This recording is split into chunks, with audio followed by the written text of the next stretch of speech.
Assalamualaikum warahmatullahi wabarakatuh. Sobat WK, jumpa lagi dengan saya Eko Priyono, manajer peliputan Warta Kota. Sekarang saya berada di wilayah Mampang, di depan restoran Harusai. Anda bisa lihat di belakang ini terdapat banyak gambar wajah Chong Sung Kim, caleg Partai Golkar. Beliau akan maju di DPR RI, Dapil 2, Jakarta. Apa motivasinya? Kenapa orang Korea Selatan yang sudah WNI berniat maju ke parlemen? Saksikan terus tayangan ini.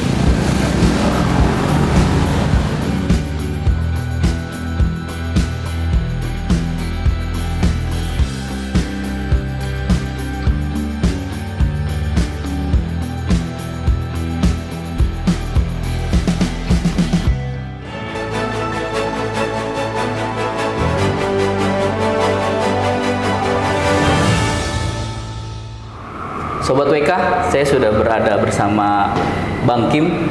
Nah, lengkapnya Chong Sung Kim. Nah, beliau merupakan caleg DPR RI dari Partai Golkar, Dapil Jakarta 2, ya Bang. Betul, Pak. Nah, banyak yang bertanya-tanya, ini kok orang asing nyalek di Indonesia, kenapa nggak di negaranya sendiri? Pak, ini bisa dijelasin nggak sih kapan Bapak mulai terlibat politik gitu? Yang kita tahu kan Bapak di Kosgoro juga ya, ini bisa dijelasin awal mulanya, Pak? Oh gitu. Iya. Iya. Mungkin sebelum bicara itu, saya kapan mulai hidupnya di Indonesia ya? Boleh. Itu. Ya. Kalau saya bicara jelasnya, saya sejak September tahun 1992. Oke. Berarti sudah 31 tahun 4 bulan. Sudah saya hidup di Jakarta. Tuh. Ya, jadi dulunya awalnya saya sebagai pengusaha garmen. Garmen. Iya, garmen, baju dan topi. Sekarang saya sebagai profesional lawyer. Tuh. Ya, sambil jalan ini saya merasa saya bagian dari Indonesia dan saya perhatian banyak hal ya terjadi di Indonesia. Tuh. Jadi ya itulah saya mulai tertarik dengan politik. Kenapa? Karena saya ada ide dan saran.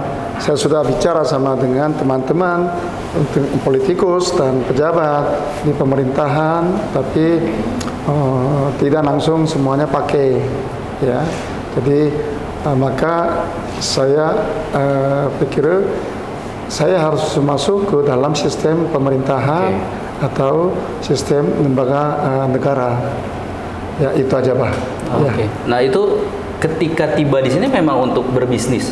Betul. 92 itu. Betul. Nah, itu bisa diceritain gimana berbisnis pada masa itu tuh? Oh, awalnya saya coba masuk sebagai manajer di sebuah perusahaan dan saya sudah tahu kondisi di Indonesia, dan setelah itu saya investasi dan mulai berbisnis.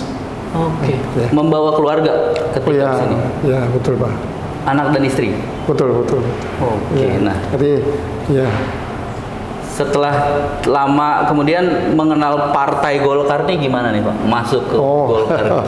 Jadi begini, saya sering tanya kepada teman-teman, kalau Anda pilih partai, Anda pilih yang mana? Oke. Kan begitu.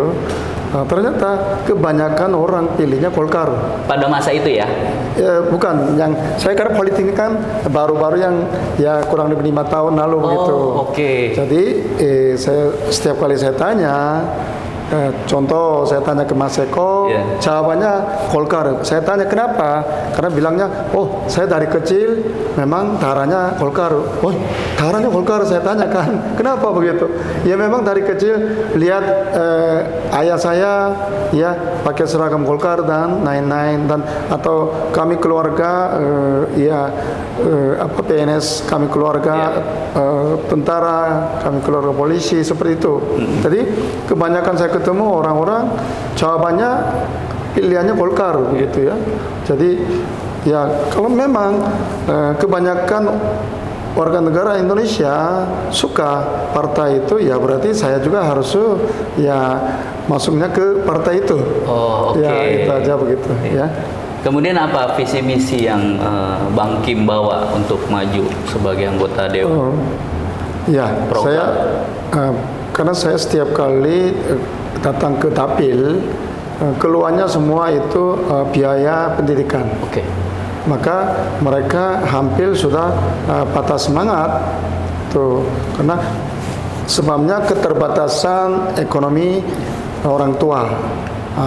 Walaupun mungkin anaknya pintar sekali, ya punya bakat akademisi, tapi tetap mereka tidak bisa lanjut karena kurang biaya, gitu, ya. Dan kebanyakan orang bicara juga sudah daftar calon beasiswa, tapi tetap ujungnya nggak dapat, begitu. Jadi, ya maka saya pikir yang anak bangsa ini, apabila mereka mempunyai bakat segi akademis, saya ingin bikin mereka maju. Tuh. Dengan caranya bagaimana? Caranya saya bawa mereka kuliah di Korea. Oh, Ya, dengan cara sambil kerja, sambil belajar. Tuh. Kenapa? Kalau saya bicara begitu, warga-warga di Dapil saya bilangnya, kami tidak bisa di Indonesia pun, kok Bang Kim bisa bawa ke luar negeri begitu. di sini nyari kerja susah, Bang. Ya, Kok itu. bisa dibawa ke sana? Ya, itulah pasti mereka langsung, oh apa ini benar begitu. Oke. Ya, saya jelaskan. Kalau di Indonesia pertama biaya pendidikan cukup mahal dibanding Korea Selatan. Kalau Korea Selatan biaya pendidikan enggak seperti mahal, walaupun kondisi universitas atau kampusnya jauh lebih bagus, tapi biayanya jauh lebih murah, begitu. Ya itulah di sini sulitnya.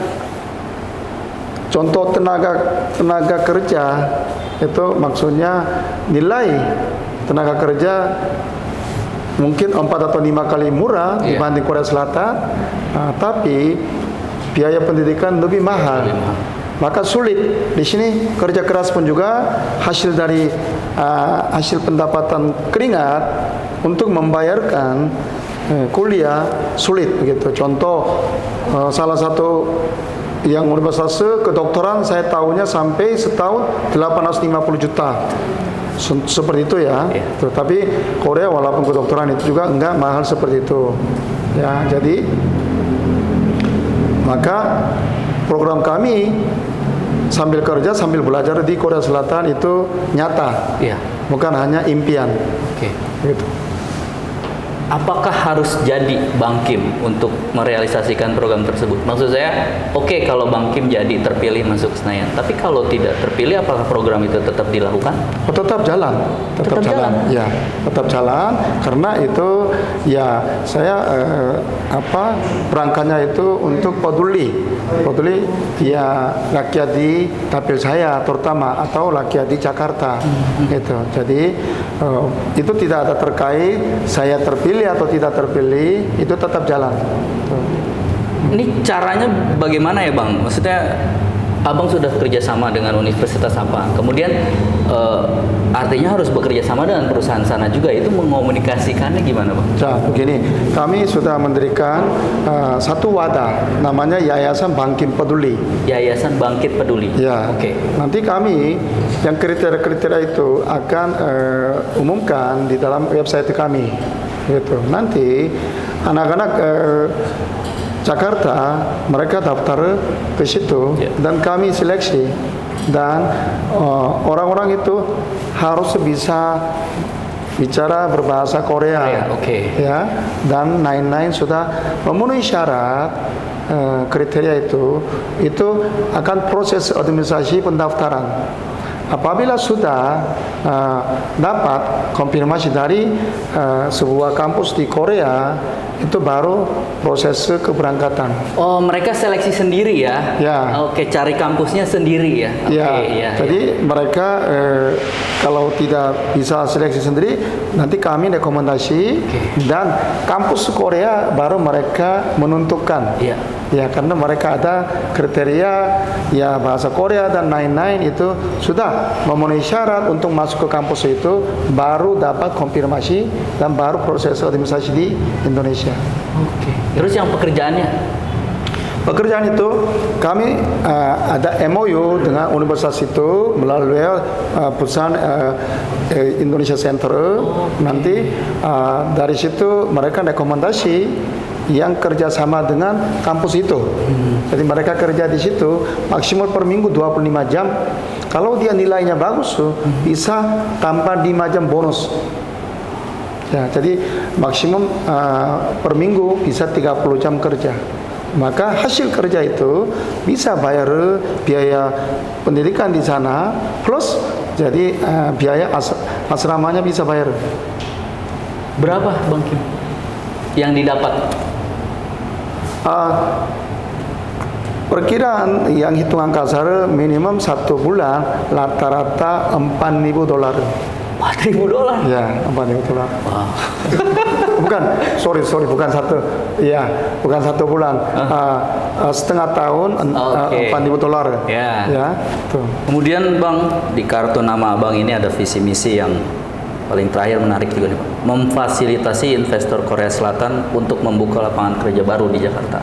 Ya. Ini sesuatu yang dibutuhkan para pencari kerja di Jakarta ini khususnya. Betul. Ini merealisasikannya harus jadi juga atau tetap akan didatangkan? Oh enggak, itu tetap karena mereka juga memang butuh saran atau mengarahkan dari pihak Indonesia. Oke. Tuh, jadi ya mereka datang ke Indonesia pasti berarti anggap aja itu statusnya kalau manusia itu seperti masih anak kecil. Jadi ya perlu care-nya begitu. Jadi bagi mereka juga baik, tapi bagi untuk Jakarta juga bagus begitu, ya. Jadi itulah saya mengarahkan daripada di tempat lain, ya kantor pusatnya saya minta ya di Jakarta Pusat. Walaupun proyeknya di Nusantara di mana itu boleh, tapi kantor pusatnya minimum ada di sini. Maka anak-anak Jakarta bisa kerja di kantor pusat, gitu Bang. Oke. Ya. Kemudian Bang, balik lagi soal Golkar dan pencalonan ini. Ini Abang persiapan untuk maju caleg DPR ini dari bulan apa, kemudian apa saja yang dilakukan, termasuk penyebaran spanduk-spanduk yang kita bisa lihat nih Bang, khususnya di dapil Abang nih. Ya, karena yang itunya pencalekan itu kan sesuai dengan semua aturan KPU.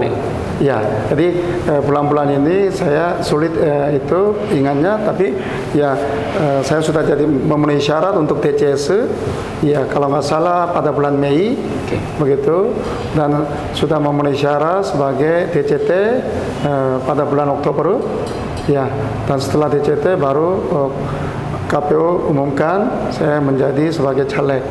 Ya, itu aja itu. Jadi saya sesuai dengan prosedural itu, saya ikut peraturan perundang-undangan yang berlakunya. Kemudian terkait spanduk ini ada strategi khusus atau? Kenapa? Spanduknya agak itu kurang. Karena kami jadi kok bisa gitu, orang asing gitu deh, dan tempat-tempatnya tuh apa ya, strategis mungkin ya. Oh itu gitu. Kelihatan banget kebaca gitu. Ya mungkin dari desain saya pikir begini, saya kan memang wajah baru. Orang baru, wajah baru di politik. Tuh. Jadi bagaimana ini supaya warga-warga di dapil saya bisa gampang ingat gitu kan. Jadi ya saya akuin aja, saya wajah baru. Karena orang baru, ya pasti saya membawa semangat baru. Karena semangatnya baru, gerakan juga pasti baru begitu. Iya. Ya, dengan yang 3 ini untuk apa? Untuk rakyat, untuk Jakarta, untuk Indonesia maju. Jadi mungkin perbedaan dengan caleg lain, saya bikin story. Ya, yang kehadiran saya dengan story-nya, maka butuh 6 baliho satu paket begitu. Iya, iya. Ya mungkin itu sedikit beda kali ya. Jadi Nah, soal pendanaan ada dari partai atau pure dari abang sendiri? ya itu ya semuanya harus ya sesuai dengan caleg sendiri. Tuh. Oke. Nah, balik soal WNI, Bang. Oke lah, Abang sudah tinggal menetap usaha di sini. Kenapa berkeinginan untuk mengubah kewarganegaraan? Atau di Ya. Korea Selatan dual kewarganegaraan atau harus dilepas? Oh enggak, harus lepas. Harus Harus lepas juga single nationality. Di sini juga single nationality. Ya. Jadi saya sesuai dengan itu sudah lepas Korea saat saya sebelum menjadi WNI. Karena persyaratan mau sumpah harus lepas dulu. Oke. Jadi saya lepas duluan warga negara Korea, baru saya sumpah sebagai warga negara Indonesia. Berarti di tahun 2013. 13. Ya. Kenapa? Tadi saya awal udah bicara, karena saya sudah cukup lama, saya merasa saya sudah jadi bagian Indonesia. Dan ya kenapa merasa seperti itu? Karena saya memang suka Indonesia dan cinta Indonesia, begitu. Ya kenapa cinta? Itu kenapa suka? Pasti ya, Mas Eko tanya ya begitu. Karena kultural sosial. Kalau Mas Eko kalau lihat mungkin di luar film Korea, kehidupan sehari-hari warga Korea sangat mukanya tegang, serius, kurang senyum, kurang nama. Apalagi matanya kecil, kesannya kalau diam kayak marah begitu. Iya, iya, iya. Ya, begitu. Ya, jadi kalau diam pasti kesannya marah begitu. Ya, dibanding tuh kalau orang Indonesia ya senyum, ramah, ya dan baik, dan itulah saya suka dan cinta Indonesianya, gitu. Ya, dari kulturnya sosial, saya awalnya begitu ya, maka saya sampai segini lama saya hidup di Indonesia, tuh. Jadi ya sambil jalan saya merasa sudah bagian Indonesia dan saya harus do something, gitu ya, sesuatu harus lakukan untuk Indonesia. Tuh. Jadi apa yang harus gitu. Saya selama itu bisnis hampir 30 tahun ini, saya berarti mempekerjakan kepada orang Indonesia kan cukup banyak, begitu. Ya, sekarang coba ide saya, pengalaman saya lebih produktifnya apa, begitu. Maka saya kira saya maju. Tuh, kenapa saya menjadi sebagai anggota ya pemerintahan atau anggota lembaga negaranya. Itulah sebab saya maju. Oke. Ya. Abang kan katanya udah mengaku lama tinggal di Jakarta, 31 tahun 4 bulan. Ya. Bisa disebutin nggak nama-nama gubernur? Ya boleh dari belakang, boleh dari mulai Abang tinggal di Jakarta tahun 92. Iya, seingat saya begini, Bastioso itu cukup lama, gitu. Seingat saya kayaknya saya datang udah Bastioso, habis Bastioso Pak Ujibowo, habis Pak Ujibowo Pak Jokowi, habis Pak Jokowi karena Pak Jokowinya maju sebagai presiden, Pak Ahok, ya Pak Ahok, habis Pak Ahok adalah Pak Anies. Anies. Ya. Oke, berarti sah nih ya warga Jakarta. Gimana, udah betul? Udah. Terima kasih. Kalau melihat perkembangan Jakarta dari Abang datang sampai segini, iya, penambahan sangat signifikan itu adalah kendaraan-kendaraan mobil atau motor itu sangat banyak. Tuh, karena itunya banyak konsekuensinya yang itu pollution juga, pollution terus macet, ya itu, ya. Kalau kedua yang itu pembangunan gedung ya Cakar langit. ya high risk-nya itu banyak sekali gitu. Dari BNI 46 ditambah yang SCBD, Mega Kuningan dan sekitarnya. Itu kelihatan sekali begitu. Ketiga, untuk fasilitas transportasi umum ya, yang apa LRT, busway atau flyover yang jalan flyover punya itu sangat banyak di mana-mana itu. Oke. Nah, kemudian pernah nggak merasa apa sekarang kalau itu perundungan, dibully? Kan dulu kita belum bisa terima orang asing gitu. Pernah nggak mengalami hal itu ketika ada di sini? Iya, pernah. Tapi saya pikir itu wajar ya. Oke. Wajar begitu. Ya. Beda dengan kayak di Amerika atau di negara lain Yang memang itu, sudah ya, ini ya. sangat tidak wajarnya banyak terjadi. Iya. Tapi selama saya hidup di Indonesia nggak pernah terjadi tidak wajar. Gitu. Masih wajar-wajar saja Ya, berarti ya. wajar dan pantas saja, walaupun ya ada sedikit perbedaan atau ya ras dan yang apa suku dan lain-lain gitu. Ya ada. Gitu. Maka saya pernah sampai mencari keadilan, ya, dan akhirnya pelaku itu permohonan maaf dan keluar di koran Kompas dan koran yang lain. Dia 3 koran dia Nyampaikan ya, sampaikan permohonan maafnya di halaman 1 begitu. Ya. Halaman 1 atau halaman berapa? Ya, seperti itu. Ya, pernah, tapi itu pun juga saya pikir masih bisa terima wajar. Kenapa? Karena sudah dia permohonan maaf juga, seperti itu. Jadi ya di Indonesia semuanya ya baik dan oke aja. Ya, oke. Bang, saya agak sedikit ke personal nih. Ini kan nama Abang Chong Sung Kim. Ya. Sedangkan Kim itu kan marga yang mewah apa top, atau berarti kan dari keluarga marga raja. itu mayoritas di Korea Selatan maupun Korea Utara. Nah, sedangkan presiden kan juga ininya ada Kimnya juga. Apakah silsilah itu ada di keluarga Abang atau bagaimana sih soal marga Kim? Oh, tidak juga begitu. Memang karena Kim itu marga itu walaupun tulisannya Kim, tapi ini asal usulnya dari mana? Ini Kim Semarang atau Kim Surabaya atau Kim Pontianak atau Kim mana? Jadi beda-beda itu asal usulnya Kimnya, gitu ya. Tapi walaupun sama-sama dari Kim Surabaya, itu. Jadi di dalam pencatatan itu dulu ada Kim mana, ada tulisannya. Jadi biar tahu akarnya itu. Tapi walaupun sama juga karena saking banyak ya kita nggak kenal, kecuali ya saudara langsung inti ya baru itu aja. Tapi apakah mayoritas ada yang dari bangsawan gitu Kim ini? Atau karena saking banyaknya? Memang saya turunan itu Raja Kim Suro ke-73.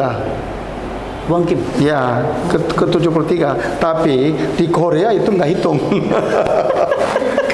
Karena ya udah kecuali keturunan mungkin ketiga ya mungkin masih hitung gitu ya.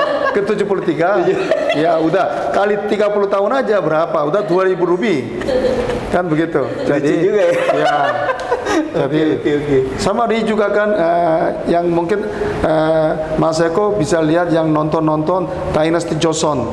Kan sering muncul Dynasty Joseon. Itu Joseon itu kan marganya Lee. Lee itu hampir 540 tahunan mereka sebagai raja. Lee-nya banyak sekali sampai sekarang, tapi mereka karena sebagai anak bangsawan enggak juga begitu.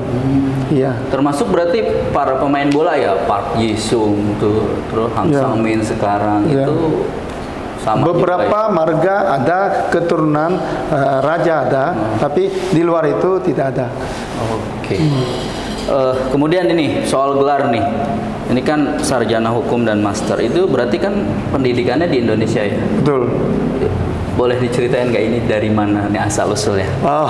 Kenapa masuk ke yang ini begitu maksudnya? Iya. Oh, ya. Kembali lagi yang tadi, saya sudah merasa bagian dari Indonesia. Berarti kan saya harus betul-betul perlu tahu ya Indonesia gitu. Caranya bagaimana? Oh berarti saya harus masuk sekolahnya, biar belajar resmi begitu. Maka saya belajar dan ujian ke UI ternyata terima. Itu. Jadi ya bukan saya eksklusif atau apa, tidak. Saya tetap ikutin ujian. Tuh. Dan terima, saya mulai terimanya 2009 tapi mulainya 2010. Jadi S1 saya lulusnya 2015 dan S2 lulusnya 2017. Di UI juga? Di UI juga, FHUI. Wow, Ya. keren ini. Dosen pembimbing saya di S1-nya Pak Ruhut Pangaribuan. Ya, beliau itu sekeluarga semuanya dosen di FHUI. Tuh. Jadi nyonyanya sebagai prof, FHUI juga, terus dua putra sama satu putri juga sama sebagai pengajar di FHUI juga. Itu. Dan saat itu saya jurusannya hukum acara. Hukum acara. Ya. Saat S2 saya belajarnya hukum ekonomi. Hukum ekonomi. Dosen pembimbing saya adalah Mbak Prof. Hikmahanto Juwana. Hikmahanto Juwana. Ya. Wah, Ya itu aja. Keren Pak. Ya. Kemudian pertanyaan di luar pencalekan. K-pop ini sangat diterima di Indonesia oleh kaum mudanya. Menurut Bang Kim, apa yang membuat pemerintah Korea Selatan melalui dinas-dinas terkaitnya bisa sampai menyebarkan K-pop nih ke seluruh penjuru dunia, nggak cuma di Indonesia ya? Karena di Qatar pun kemarin pembukaannya orang Korea. Itu apa yang bisa ditiru pemerintah Indonesia? Mungkin ini saya yakin, tapi tidak pasti apakah ini asal usulnya dari program pemerintah atau swasta masing-masing. Tapi saya yakin ini mulainya dari swasta masing-masing. Karena memang cenderung orang Korea banyak punya jiwa kreatifnya tinggi, gitu ya. Dan dari dulu memang seni ya itu sangat tinggi tuh. Jadilah awalnya mungkin program swasta ya, tapi ini karena sudah cukup besar, pasti pemerintah juga dukung. Ya seperti itu. Tapi lebih detail ya, pasti karena saya bukan pengamat di bidang itu, saya sebatas bicaranya sampai di situ. Jadi memang berawal dari apa ya, pihak swasta dulu ya yang ingin memperkenalkan budaya Korea ke luar gitu. Sampai saya kemarin lihat itu berita World Top 20.org. Di situ kampus-kampus universitas di dunia itu bikin negara mana itu paling top sampai ya 200 berapa puluh itu udah bikin, gitu ya. Jadi saya lihat Korea Selatan itu masuk ke rank kedua, ya, jadi dan mungkin Indonesia ke 67 seperti itu ya. Tapi saya nggak tahu yang penilai itu kriterianya apa, tapi saya lihat cuma hasilnya saja. Jadi mungkin hal-hal itu ya menunjukkan memang anak-anak Korea itu punya punya yang kreatifnya. Oke Bang Kim, karena ini masih masa kampanye, Bang Kim silakan mengajak konstituennya terkait pemilihan. Silakan saja Bang, ke mana? Sini ya. Ya, ya, terima kasih. Ya. Selamat siang, yang warga-warga di dapil saya, terutama Jakarta Pusat, Jakarta Selatan, dan luar negeri. Tuh. Nama saya Jong Song Kim, saya nomor urutan 7 dari Partai Golkar. Tuh. Ya, apakah warga-warga dapil saya menyetujui saya menjadi perwakilan dari warga-warga Tapil saya kalau menyetujui nanti menunjukkan setuju gitu. Ya, jadi karena memang nomor urut saya 7 ya berdasarkan setuju dari ya warga saya gitu ya, dan ya itulah saya mau maju, bukan saya mau cari ya kekayaan saya atau menambahkan aset pribadi saya atau ada tujuan korupsi. Saya sama sekali tidak ada. Saya betul-betul mau kerja untuk masyarakat di dapil saya atau di masyarakat Jakarta atau rakyat Indonesia semuanya. Itu program saya utamanya ya pendidikan, supaya anak-anak bangsa kita yang keterbatasan kemampuan orang tua dia harus berhenti ya belajar terusnya itu. Saya ingin mau bawa mereka maju terus ya itu. Jadi kalau begitu harus pemerintah punya wadah jelasnya dibuat dari DPR-nya begitu. Maka saya maju ke DPR supaya ada wadah jelasnya ya untuk pemerintah melaksanakan ya untuk kedepannya bagi anak-anak bangsa kita ya. Jadi kalau memang warga-warga di Jakpus dan Jakarta Selatan menyetujui ya saya maju ya, tolong berikan ya support dengan setuju. Ya, apakah Mas Eko setuju? Ya kalau setuju ya Mas Eko juga setuju begitu ya. Oke, siap. Ya, Oke. seperti itu. Baik, Ya. Bang Kim, Ya. terima kasih banyak atas kesempatannya kepada tim Warta Kota. Semoga yang diinginkan bisa terwujud. Terima kasih. Sobat WK, sekian diskusi kami. Pilihan ada di tangan Anda. Yang jelas, mari datang beramai-ramai ke TPS pada 14 Februari 2024. Pilih yang menurut kalian bisa memperjuangkan hak kalian. Pilih yang menurut kalian pemimpin calon anggota dewan yang punya karakter dan amanah. Sekian, sampai jumpa pada narasumber berikutnya. Wassalamualaikum warahmatullahi wabarakatuh. Selamat. Terima kasih semuanya ya. Terima kasih. Terima kasih semuanya. Ya, terima kasih Mas Eko. Terima kasih. Jangan lupa subscribe ya.